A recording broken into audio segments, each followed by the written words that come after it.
Blue Origin just unveiled a shocking plan. The Blue Moon Mark 1.5, a mystery lunar lander meant to replace SpaceX's Starship and reach the moon faster. NASA's renewed Artemis 3 race and China's looming lunar ambitions have pushed Bezos' team into overdrive. But is this a smart shortcut or a risky reaction to SpaceX's dominance? Could Blue Origin really outpace Starship this time?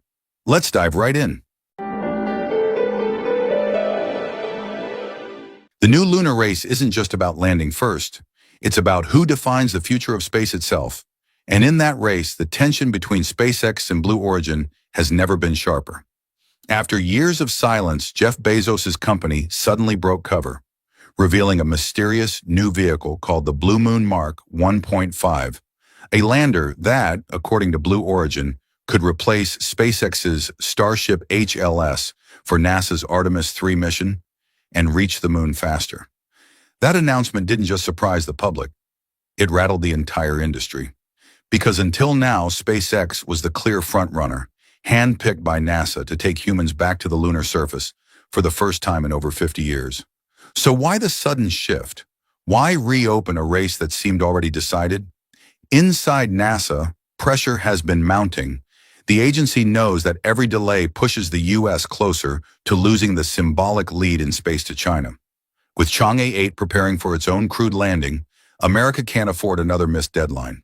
That's why earlier this year, acting NASA Administrator Sean Duffy quietly reopened competition for the lunar contract, giving Blue Origin a second chance. Bezos seized it, and the result is the Mark 1.5, a lander that, on paper, bridges the gap between Blue Origin's uncrewed cargo version and the full crewed model planned for later missions. But if you listen carefully to the way the company presented it, you'll hear something telling. This isn't about innovation, it's about urgency. The Mark 1.5 isn't a revolutionary design. It's a modification. The same basic platform, reworked with new life support systems, reinforced structure, and a small crew module. Blue Origin says this will accelerate readiness, but others see it differently, as a stopgap measure to stay relevant in a race already being dominated by SpaceX. And the truth is, time may not be on their side. While Blue Origin has been sketching blueprints and running simulations, SpaceX has been testing hardware, real flying hardware. Starship has already gone through 11 test flights, each one violent, spectacular, and educational. Every explosion taught a lesson. Every failure built data.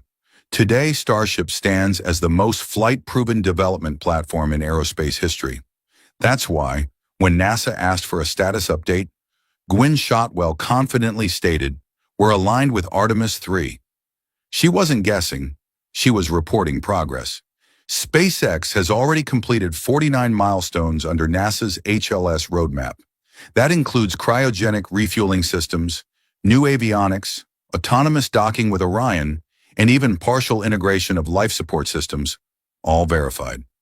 Meanwhile, Blue Origin's Mark 1.5 remains largely theoretical. There's no prototype, no static test, no integration with Orion yet. Engineers are still modeling how to fit a full life support system inside a shell originally meant for cargo. It's like trying to retrofit a delivery van into a passenger jet. Possible, but far from optimal. The problem goes deeper than technology. It's about philosophy. SpaceX thrives on iteration, test, fail, fix, repeat. Blue Origin, in contrast, has been defined by caution. The company's motto, Gradatim Ferociter, step by step, ferociously, sounds noble, but in practice the steps have been painfully slow, and that slowness could cost them everything. NASA's timeline is brutally clear. If Blue Origin wants to be a serious contender for Artemis 3, a working prototype must exist by mid-2026. That means full-scale manufacturing, integration with Orion, ground testing, vibration analysis, and at least one uncrewed lunar demo. Accomplishing that in 24 months is ambitious, to say the least. But there's another layer to this story: politics. Behind the technical debate lies a quieter struggle for influence. Some in Congress have long criticized NASA for relying too heavily on Elon Musk's company. Reopening the competition wasn't just about engineering. It was about optics, showing the world that NASA supports more than one billionaire. So even if Blue Origin's lander isn't ready, politically, it's valuable. It gives NASA leverage. Still, there's a hard truth that can't be avoided. The Mark 1.5 may reach the moon sooner on paper, but it won't stay there. It's designed for short-term missions. A quick touchdown, a flag, a photo, and a return. Starship, on the other hand, was built for permanence. It's meant to land, refuel, and build a lunar base. While Blue Origin offers a moment of glory, SpaceX offers a future. And that's what truly separates them. In terms of scale, Starship can carry up to 100 metric tons. Habitats, vehicles, even power systems. The Mark 1.5? Maybe 2 astronauts and a few tools. It's the difference between visiting the moon and colonizing it. Even within NASA, that contrast has become impossible to ignore. Engineers quietly refer to Blue Origin's new plan as a proof of presence, a way to show progress without real capability. But others argue that diversity is valuable, that 2 systems are safer than one.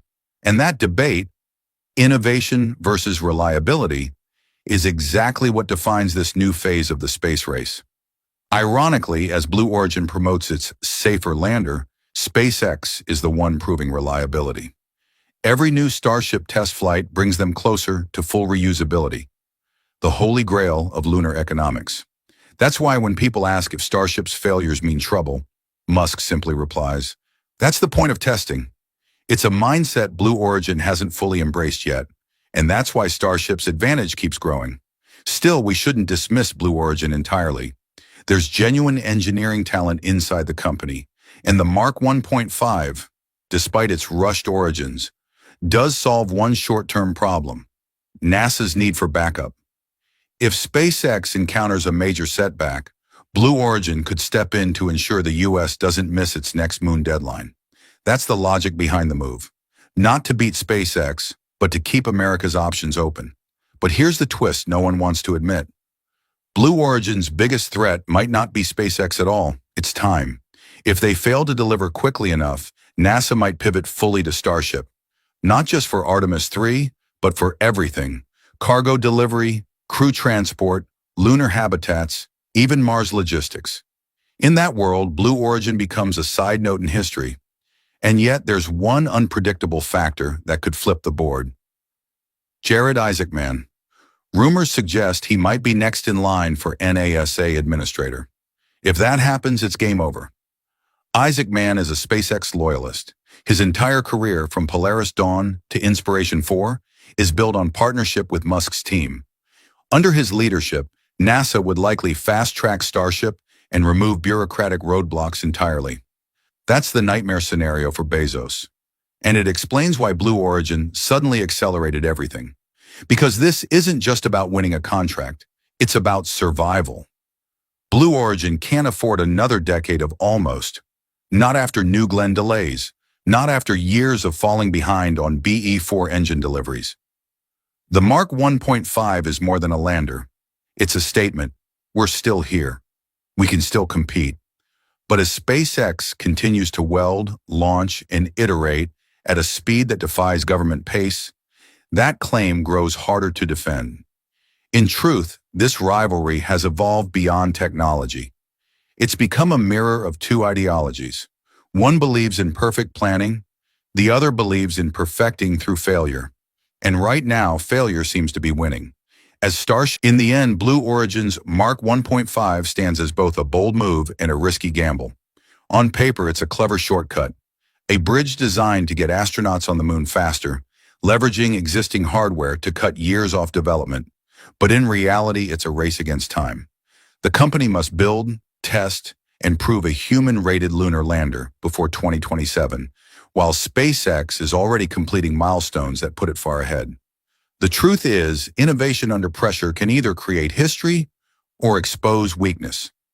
As NASA reconsiders how to meet its deadlines before China's own lunar landing, the question is no longer just about who can reach the moon first, But who can stay there? SpaceX's Starship, despite its complexity, represents a long-term vision. A vehicle built not for one mission, but for an entire era of lunar and Martian exploration. Blue Origin's Mark 1.5, meanwhile, may succeed as a symbolic comeback. But unless it delivers flawless performance, it risks being remembered as a temporary fix in a permanent race. So who truly holds the future of America's return to the moon? The fast-moving innovator or the cautious builder?